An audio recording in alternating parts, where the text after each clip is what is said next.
নমুনায়ে আসলাফ হযরতুল আল্লাম আল্লামা শাহ সালাউদ্দিন নামপুর হাফিজাহুল্লাহ ওয়া রাআহ, মহাপরিচালক জামিয়া ইসলামিয়া ওবাইদিয়া নানুপুর চট্টগ্রাম। আমি হযরতকে তার গুরুত্বপূর্ণ তাকরীর পেশ করার জন্য মাহফিল ইন্তেজামিয়া কমিটির পক্ষ থেকে বিনীতভাবে অনুরোধ করছি।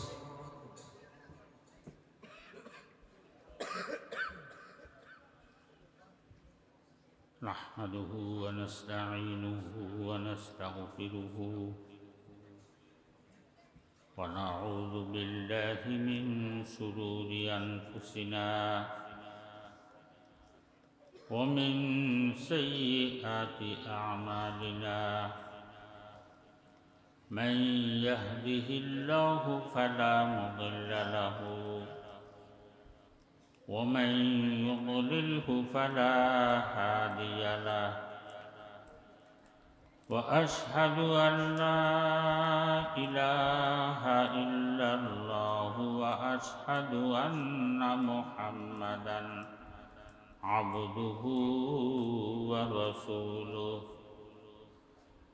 اللهم صل على محمد وعلى آل محمد كما صليت على إبراهيم وعلى آل إبراهيم إنك حميد مجيد. اللهم بارك على محمد وعلى آل محمد كما باركت على إبراهيم وعلى آل إبراهيم إنك حميد مجيد. فقد قال تعالى في كلامه المجيد وفرقان الحميد: أعوذ بالله من الشيطان الرجيم. بسم الله الرحمن الرحيم. كل نفس ذائقة الموت. صدق الله العظيم. وقال رسول الله صلى الله عليه وسلم: كفى بالموت واعظا، أو كما قال عليه الصلاة والسلام. উপস্থিত ওয়াজিবুল ইহতারাম উলামায়ে কেরাম, মুরব্বিয়ানে ইযম এবং দূর দূরান্ত থেকে আগত ইসলাম পিপাসু ভাইয়েরা, আমি সর্বপ্রথম মহান আল্লাহ রাব্বুল আলামিনের দরবারে শত কোটি শুকরিয়া জ্ঞাপন করছি, যিনি আমার মতো একজন অগণ্যকে এই দামি জায়গা, দামি বৈঠক, দামি মানুষদের সামনে বসে দোয়া নেওয়ার জন্য সুযোগ দান করেছেন। আসলে যে কোনো ভালো কাজে শরীক হতে পারা যে আল্লাহ পাক সুবহানাহু ওয়া তাআলার অসীম দয়া এবং মেহেরবানি যদি না হয়, কারো পক্ষে সম্ভব নয়। না হয় আমাদের মতো কত মানুষ কত কাজে ব্যস্ত, এগুলো সবগুলোর থেকে আল্লাহ পাক সুবহানাহু ওয়া তাআলা আমাদেরকে বাঁচায়, এমন এক বৈঠকের মধ্যে আসার জন্য তৌফিক দান করেছেন, যেই বৈঠকের মধ্যে আল্লাহ এবং আল্লাহর রসুলের কথাবার্তা আলোচনা হয়। যেই বৈঠকের মধ্যে আল্লাহ এবং আল্লাহর রসুলের কথাবার্তা আলোচনা হয়, বৈঠক সেটার দাম কত? জনাব মুহাম্মদুর রাসূলুল্লাহ সাল্লাল্লাহু আলাইহি ওয়াসাল্লাম ইরশাদ ফরমান, আমরা যে যতদূর থেকে এই বৈঠক পর্যন্ত এসেছি অতদূর জায়গা আমরা বেহেশতের দিকে কাছে করে নিয়েছি। তাইলে দেখেন কত দামি বৈঠক। এই বৈঠকের মধ্যে আমাদেরকে আসার জন্য, বসার জন্য, আল্লাহ এবং আল্লাহর রসুলের কথাবার্তা শোনার জন্য আল্লাহ পাক সুবহানাহু ওয়া তাআলা আমাদেরকে তৌফিক দিয়েছেন। এটা আল্লাহ পাক সুবহানাহু ওয়া তাআলার অসীম দয়া এবং মেহেরবানি ব্যতীত আর কিছু নয়। সেজন্য আমরা শুকর আদায় করি, আলহামদুলিল্লাহ। আমি যে আয়াত শরীফ তেলাওয়াত করেছি, এই আয়াতের মাধ্যমে আল্লাহ পাক সুবহানাহু ওয়া তাআলা যে জিনিসের খবর দিচ্ছেন, ওই জিনিস সম্পর্কে আমরা সবাই একমত। আল্লাহ তাআলা বলতেছেন, প্রত্যেক জীবকে মৌতের শরবত পান করতে হবে। আল্লাহ তাআলা এই বাণীর উপর আমরা সবাই একমত না। শুধু একমত না, আমাদের এই বাণীর উপর এত ইকিন, এত বিশ্বাস, এত ঈমান, যদি বড় বড় ডাক্তাররাও কারো বেলায় লিখে দে তোমার মৌত হবে না, আমরা মানার জন্য রাজি হব? তার কারণ এটা নিশ্চিত একটা জিনিস। মৌত এটা নিশ্চিত একটা জিনিস, এর মধ্যে কোনো সন্দেহ নেই। এই মৌতের উপর আমাদের এত ইকিন, এত ঈমান, এত বিশ্বাস থাকা সত্ত্বেও বাস্তব মৌত কি জিনিস আমাদের বুঝে আসে না। কারণ দুনিয়ার শুরু হইতে পর্যন্ত যারা মৌতের শরবত পান করে এই দুনিয়ার থেকে বিদায় নিয়েছেন, তাদের থেকে এই পর্যন্ত একজনও ওয়াপস আসেনি। তাদের থেকে যদি একজনও ওয়াপস আসত, তার থেকে আমরা জানতে পারতাম, ধারণা নিতে পারতাম মৌত কি জিনিস, মৌতের তিতা কি, মিঠা কি, মজা কি, তার থেকে জানতে পারতাম, ধারণা নিতে পারতাম। তাদের থেকে একজনও আর ওয়াপস আসেনি। সেজন্য আমরা মৌত সম্পর্কে অজ্ঞ। হাদিস শরীফের মধ্যে লম্বা আলোচনা করেছে, ওগুলো বলার সময় নেই। তা আমি বাটির মধ্যে বোঝানোর জন্য চেষ্টা করতেছি, মৌত এটা এত কঠিন জিনিস যে কিতাবের মধ্যে লিখতেছেন হযরত দাউদ আলাইহিস সালাম। হযরত দাউদ আলাইহিস সালাম কত বড় জলিল কদর পয়গম্বর ছিলেন। ওদের এত বড় জলিল কদর পয়গম্বর হওয়া সত্ত্বেও উনি মৌতের ভয়ে সিজদার মধ্যে পড়ে এত কান্নাকাটি করতেন, এত কান্নাকাটি করতেন, এত কান্নাকাটি করতেন, কিন্তু ওনার চোখের পানিতে শুকনা জমি ভিজে ওই জমি থেকে ঘাস উঠে যেত। তাই দেখেন হযরত দাউদ আলাইহিস সালামের মতো এত বড় জলিল কদর পয়গম্বর যদি মৌতের জন্য এইভাবে কান্নাকাটি করতে হয়, আমাদের কত কান্নাকাটি করার প্রয়োজন ছিল। আমরা কি দাউদ আলাইহিস সালাম থেকে বড় হয়ে গেছি? তাইলে আমাদের কত কান্নাকাটি করার প্রয়োজন ছিল। এরপর দেখেন হযরত জনাব মুহাম্মদুর রাসূলুল্লাহ সাল্লাল্লাহু আলাইহি ওয়াসাল্লাম সারা পৃথিবীর মধ্যে আল্লাহর পরে সারা পৃথিবীর মধ্যে হুজুর পাক সাল্লাল্লাহু আলাইহি সাল্লাম থেকে বড় আর কেহ নেই। আল্লাহর পরে সারা পৃথিবীর মধ্যে হুজুর থেকে বড় আর কেহ নেই। হুজুরের যখন মৌতের সময় হলে কিতাবের মধ্যে লিখতেছেন আজরাইল আলাইহিস সালাম সুন্দর মানুষের সুরত ধরে বেহেশতি সুন্দর পোশাক পরিধান করে হুজুরা শরীফের দরজার সামনে এসে দাঁড়ায়। আজরাইল কারো রূহ কবজ করার জন্য যখন যায়, সুন্দর সুরত ধরে যায় না, সুন্দর পোশাক পরেও যায় না। ওনার জীবনের মধ্যে উনি প্রথমবার সুন্দর পোশাক পরিধান করে সুন্দর সুরত ধরে হুজুরের হুজুরা শরীফের দরজার সামনে এসে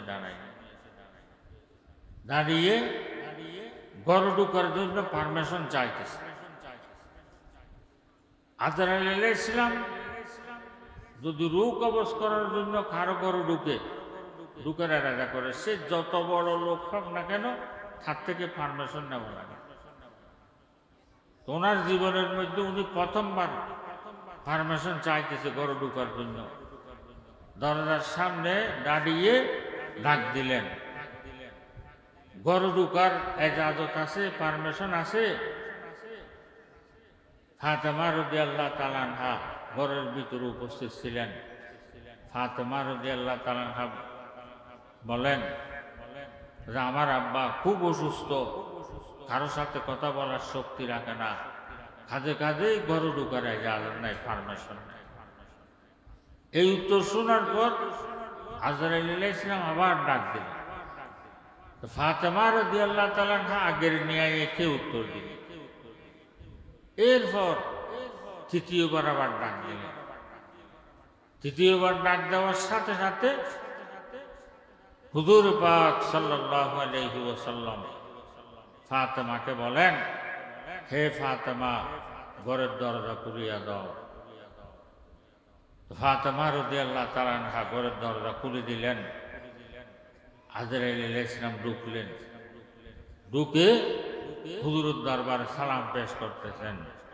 আসসালাতু ওয়াসসালামু আলাইকা ইয়া রাসূলুল্লাহ, আসসালাতু ওয়াসসালামু আলাইকা ইয়া হাবিবাল্লাহ, আসসালাতু ওয়াসসালামু আলাইকা ইয়া রাসূল রাব্বিল আলামিন, আসসালাতু ওয়াসসালামু আলাইকা ইয়া শাফিআল মুযনিবিন, আসসালাতু ওয়াসসালামু আলাইকা ইয়া রাহমাতুল লিল আলামিন।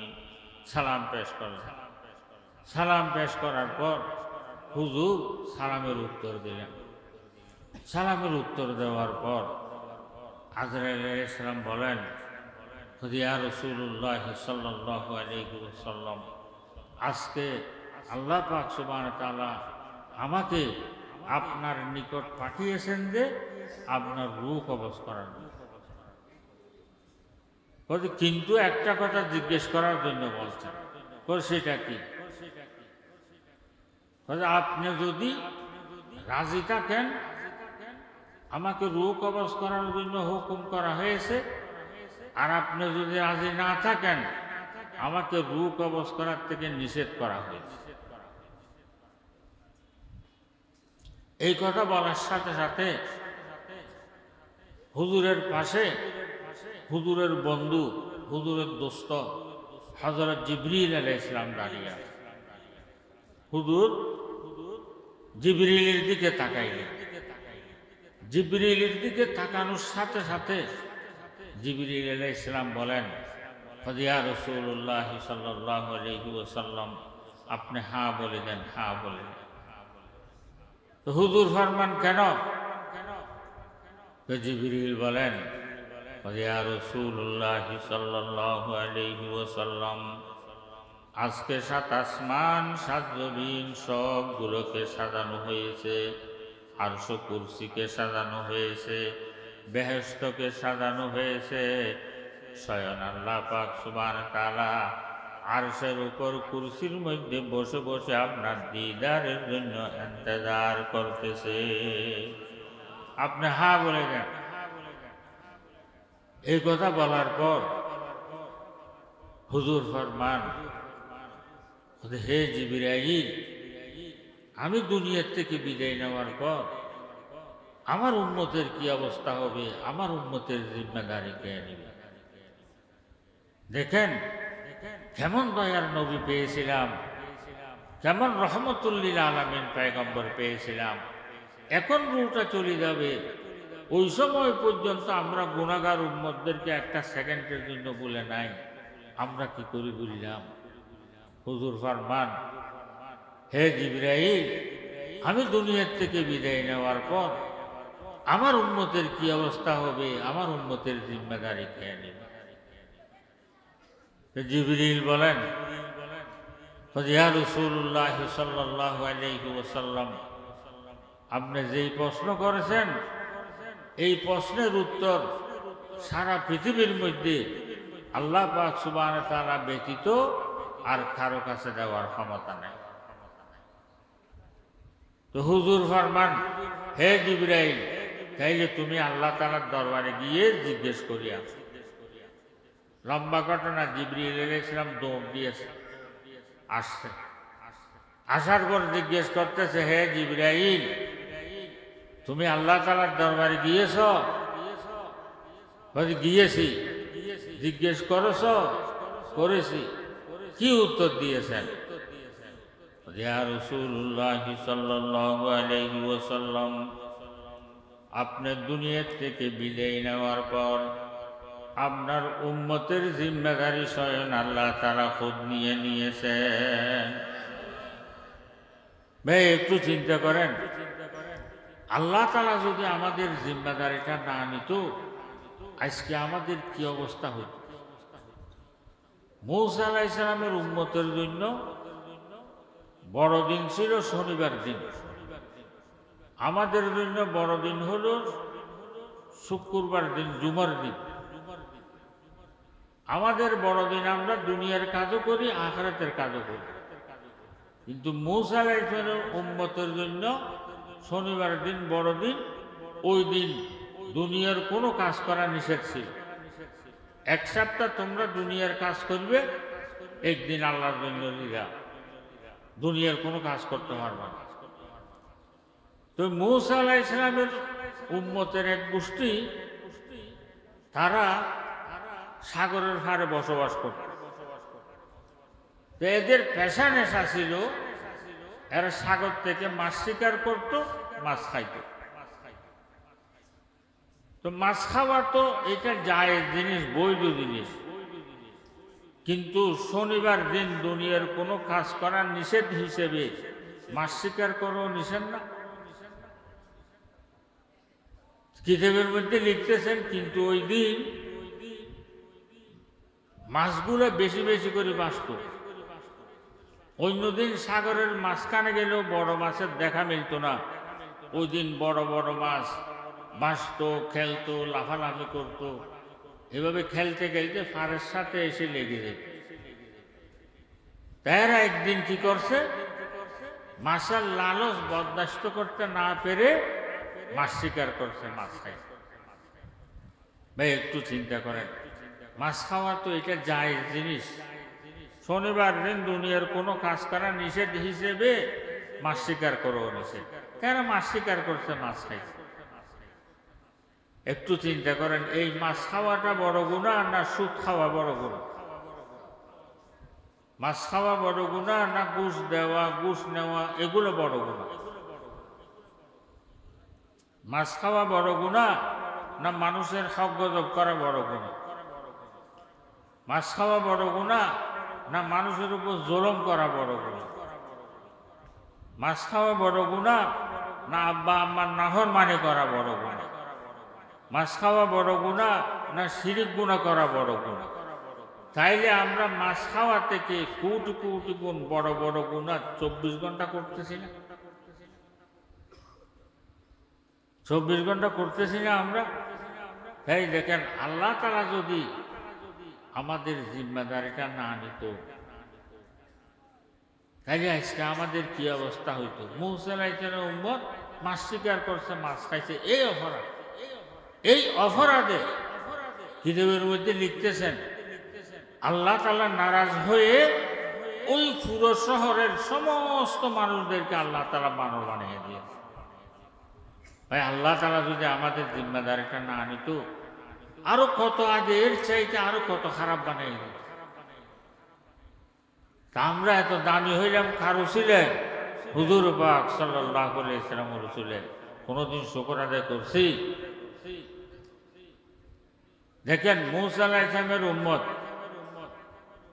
কোনো গুনাহ করলে কিতাবের মধ্যে লিখতেছেন, ফেরেশতারা রাত্রে এসে দেওয়ালের মধ্যে, দরজার মধ্যে লিখে দিত, অমুক বান্দা অমুক জায়গার মধ্যে এই ধরনের জঘন্য অপরাধ করেছে, লিখে দিত। সকাল যখন হতো একজনে দেখলেই তো সারে, একে অপরকে টেনে টেনে এনে এনে দেখাই। দেখো তাকে আমরা কত সুইসাব মনে করতাম, কত ভালো মনে করতাম, কি করছে দেখছো, কিতাবের মধ্যে লিখতেছেন। এইভাবে দেখাইতে দেখাইতে এমন অবস্থা হয়ে যেত যে সে ঘর থেকে বের হওয়ার মুখ তার কাছে আর থাকতো না, সেকেন্ডের মধ্যে বেদামি হয়ে যেত, রোড দিয়ে হাঁটতে পারতো না, মানুষ তাকে থোক মারতো, বাড়ি মারত। ভাই একটু চিন্তা করেন, এভাবে যদি আমাদের গুণগুলো আল্লাহ তাআলা প্রকাশ করে দিত, তাহলে মানুষ আমাদেরকে ঝাঁটা জুতা গলায় দিয়ে রুটে রুটে হাঁটাইতো না। তা আমাদের গুণগুলো ডেকে আমাদেরকে দুনিয়ার মধ্যে ইজ্জতি বানাইছেন, সম্মানী বানাইছেন। কার উসিলায়? হুজুর পাক সাল্লাল্লাহু আলাইহি ওয়াসাল্লামের উসিলায়। হুজুর পাক সাল্লাল্লাহু আলাইহি ওয়াসাল্লাম একদিন আল্লাহ তাআলার দরবারে দোয়া করেছিলেন, ইয়া আল্লাহ, আমার উম্মতের গুণগুলো প্রকাশ করে দুনিয়া এবং আখিরাতের মধ্যে বেইজ্জত করিও না। হুজুর পাক সাল্লাল্লাহু আলাইহি ওয়াসাল্লামের দোয়া আল্লাহ তাআলা কবুল করছেন। কবুল করে আমাদের গুণগুলো আল্লাহ তাআলা ডেকে আমাদেরকে দুনিয়ার মধ্যে ইজ্জতি বানাইছেন, সম্মানী বানাইছেন। কোনোদিন শুকর আদায় করছি? আল্লাহর বান্দারা বসে বসে শুকর আদায় করতেছেন। সদ হাজারা শুকর তেরা আই মেরে পরওয়ারদিগার, সদ হাজারা শুকর তেরা আই মেরে পরওয়ারদিগার, লুৎফ তেরা বেকরানো ফজল তেরা বেশুমার। ভাই কেমন দয়ার নবী পেয়েছিলাম, কেমন দয়ার নবী পেয়েছিলাম, কেমন রহমতুল্লিল আলামিন পয়গম্বর পেয়েছিলাম। এখন রুটে চলে যাবে, ওই সময় পর্যন্ত আমরা গুনাহগার উম্মতদেরকে একটা সেকেন্ডের জন্য বলে নাই, আমরা কি করি বললাম? জিবরিল আলাইহিস সালাম ফরমান, ইয়া রাসূলুল্লাহ সাল্লাল্লাহু আলাইহি ওয়াসাল্লাম, আপনি দুনিয়া থেকে বিদায় নেওয়ার পর আপনার উম্মতের জিম্মেদারি স্বয়ং আল্লাহ তাআলা খুদ নিয়ে নিয়েছেন। কথা আপনি হ্যাঁ বলে দেন, হ্যাঁ বলে দেন। উম্মতের জিম্মেদারি যখন আল্লাহ তাআলা খুদ নিয়ে নিয়েছেন, এই কথা যখন শুনছেন হুজুরের দিলের মধ্যে শান্তি আসছে। তো হুজুর হ্যাঁ বললেন। হ্যাঁ বলার সাথে সাথে আজরাইল আলাইহিস সালাম হুজুরের সিনে মোবারকের পাশে বসলেন। সিনে মোবারকের পাশে বসে ডান হাতটা হুজুরের সিনে মোবারকের উপর রাখলেন। ডান হাতটা হুজুরের সিনে মোবারকের উপর রাখার সাথে সাথে হুজুর ফরমান, হে আজরাইল, তুমি আমার সিনের উপর কি রেখেছ, কি রেখেছ? আজরাইল আলাইহিস সালাম ফরমান, ইয়া রাসূলুল্লাহ সাল্লাল্লাহু আলাইহি ওয়াসাল্লাম, আমি আপনার সিনে মোবারকের উপর আমার ডান হাতটা রেখেছি।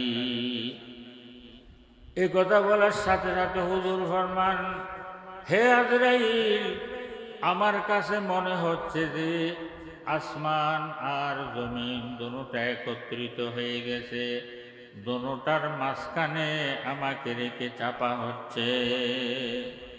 ভাই সহ্য করতে পারবো? সহ্য করতে পারবো? এইভাবে বলতেছে যে কে? দোনো জাহানের সরদার আখিরি নবী জনাব মুহাম্মদুর রাসূলুল্লাহ सल्लल्लाहु अलैहि। मौत जिस दिन आ गए दुनिया की दौलत क्या हुई, रू वतन से उठ गए मुर्दे की हालत क्या हुई। भाई मौत এটা এমন জিনিস যে আপনার যত খুশি আছে সবগুলোকে সেকেন্ডের মধ্যে ফানা করে দিতে পারবে, তার নাম হলো মৌত। কোনোদিন শুকর আদায় করছি এই মৌতের জন্য তৈরি নিছি? তো হুজুর ফরমান, হে আজরাইল, আমার কাছে মনে হচ্ছে যে আসমান আর জমিন দুটোটা একত্রিত হয়ে গেছে, দুটোটার মাঝখানে আমাকে রেখে চাপা হচ্ছে। এ কথা বলার সাথে সাথে আজরাইল আলাইহিস সালাম ফরমান, ইয়া রাসূলুল্লাহ সাল্লাল্লাহু আলাইহি ওয়াসাল্লাম, দুনিয়ার শুরু থেকে শেষ পর্যন্ত যত মানুষের রূহ কবজ করা হবে, আপনার থেকে সহজ মত আল্লাহ তাআলার কারো জন্য রাখেন নাই। এ কথা বলার সাথে সাথে হুজুর ফরমান, হে আজরাইল, দুনিয়ার শুরু থেকে শেষ পর্যন্ত যত মানুষের রূহ কবজ করা হবে, সবাই থেকে সহজ মত যদি আমার জন্য রেখেছেন, আর সহজ মত যদি এত কষ্টদায়ক হয়, আমার কাছে ভয় লাগতেছে আমার গুনাহগার উম্মতেরা তো একজনও ঈমান নিয়ে দুনিয়ার থেকে বিদায় নিতে পারবে না। দেখেন কেমন দয়াল নবী পেয়েছিলাম, কেমন রহমতুল্লিল আলামিন পয়গম্বর পেয়েছিলাম। এখন রূহটা চলে যাবে, ওই সময় পর্যন্ত আমরা গুনাহগার উম্মতদেরকে একটা সেকেন্ডের জন্য বলে নাই। আমরা কি করি বুঝলাম, যেই নবীর উসিলে এত দামি হইলাম, যেই নবী আমাদেরকে শেষ নিঃশ্বাস পর্যন্ত একটা সেকেন্ডের জন্য বলে নাই, আকলে বুদ্ধি যুক্তি চায় না, ওই নবীর রেখে যাওয়া নামাজটা পড়া, ওই নবীর সুন্নতের উপর আমল করা, ওই নবীর তরিকা অনুযায়ী চলা, আকলে বুদ্ধি যুক্তি চায় না। কিতাবের মধ্যে লিখতেছেন, ওই সময় হুজুর পাক সাল্লাল্লাহু আলাইহি ওয়াসাল্লাম একবার হুঁশ হচ্ছেন, একবার বেহুশ হচ্ছেন, একবার হুঁশ হচ্ছেন, একবার বেহুশ হচ্ছেন।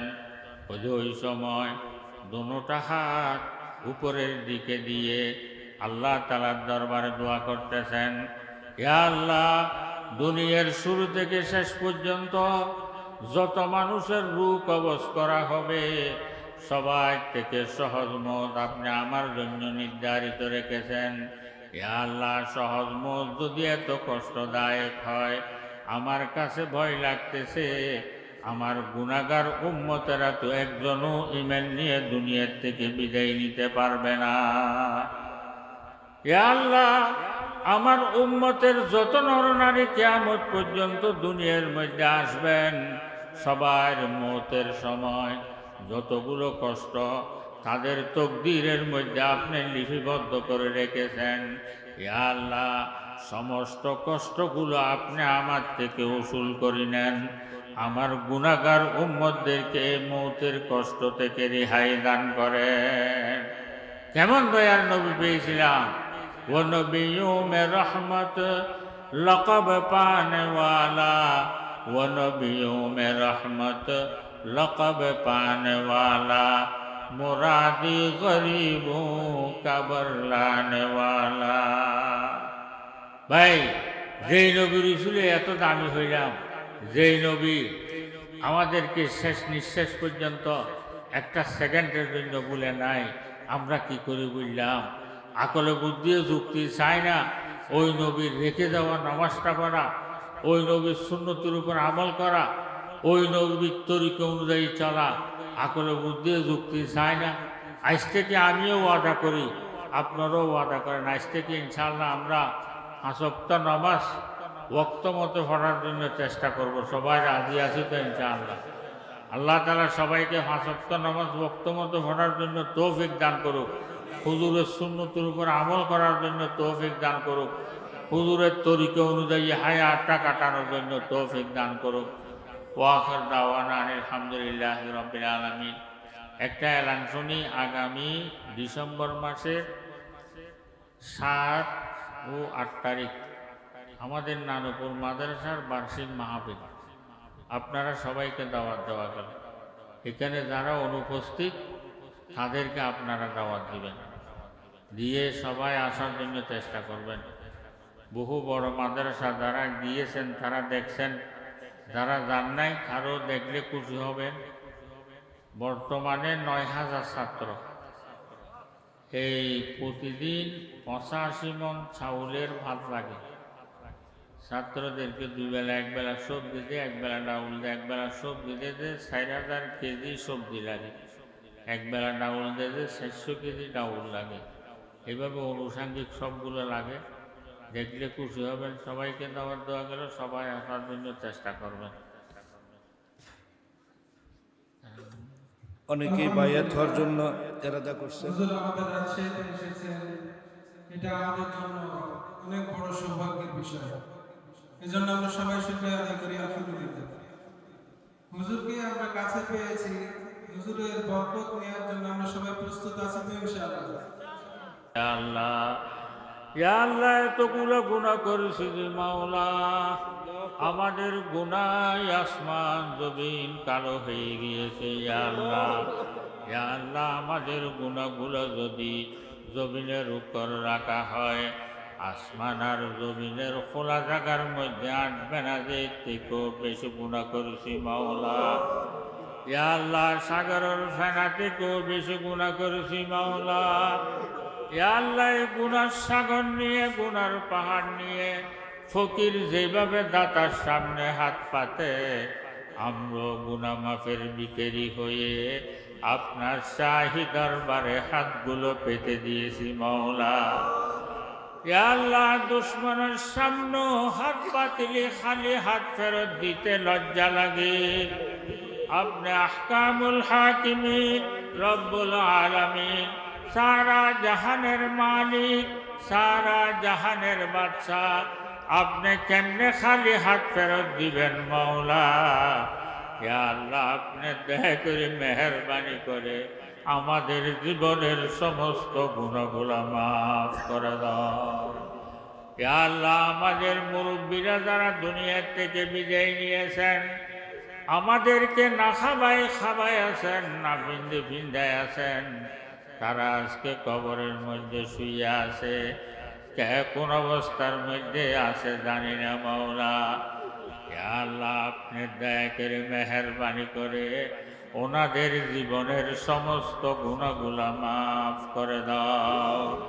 ওনাদের কবরগুলোকে বেহেশতের বাগিচা বানায়া দাও। কিয়ামত পর্যন্ত কবরের মধ্যে ওনাদেরকে সুখের ঘুমে রাখো। ইয়া আল্লাহ, এই মাহফিলকে কবুল ফরমাও। ইয়া আল্লাহ, এই মাহফিলের উসিলায় রাস্তায় মুশকিলাতের মধ্যে ফেলে, মুসিবতের মধ্যে ফেলে, করবের মধ্যে ফেলে, ইয়া আল্লাহ, বড় বড় ব্যারাম সাথে দিয়ে, ইয়া আল্লাহ, ইমানের পরীক্ষা লইলে পাস হতে পারবো না মাওলা। ইয়া আল্লাহ, সত্য মনের মধ্যে পাঠিয়েছেন, ইমান কমজোর, আমল কমজোর। ইয়া আল্লাহ, ইয়া আল্লাহ, পরীক্ষা চাই না, আপনার রহমত দিতে চাই। ইয়া আল্লাহ, আপনার রহমতের সাধ্য দিয়ে রাখিও। ইয়া আল্লাহ, ইয়া আরহামার রাহিমিন, দেশ বিদেশ থেকে বহু উস্তাদ বাবরা দোয়া চেয়েছেন, সবাই নেকমত সবগুলো পুরো করিয়া দাও। ইয়া আল্লাহ, এই মাদ্রাসাকে কবুল ফরমাও। এই মাদ্রাসাকে এলমের মরকজ বানায়া দাও, জিকিরের মরকজ বানায়া দাও, তাহাজ্জুদের মরকজ বানায়া দাও। ছাত্র শিক্ষক সবাইকে কবুল ফরমাও। ছাত্রদের রেহেন খাজা দুরুস্ত করিয়া দাও, তাদেরকে আলেমে বা আমল বানিয়া দাও। মাদ্রাসার কমিটিকে কবুল ফরমাও। ইয়া আল্লাহ, সমস্ত শিক্ষকদেরকে কবুল ফরমাও। ইয়া আল্লাহ, মুহতারাম সাহেবকে কবুল ফরমাও।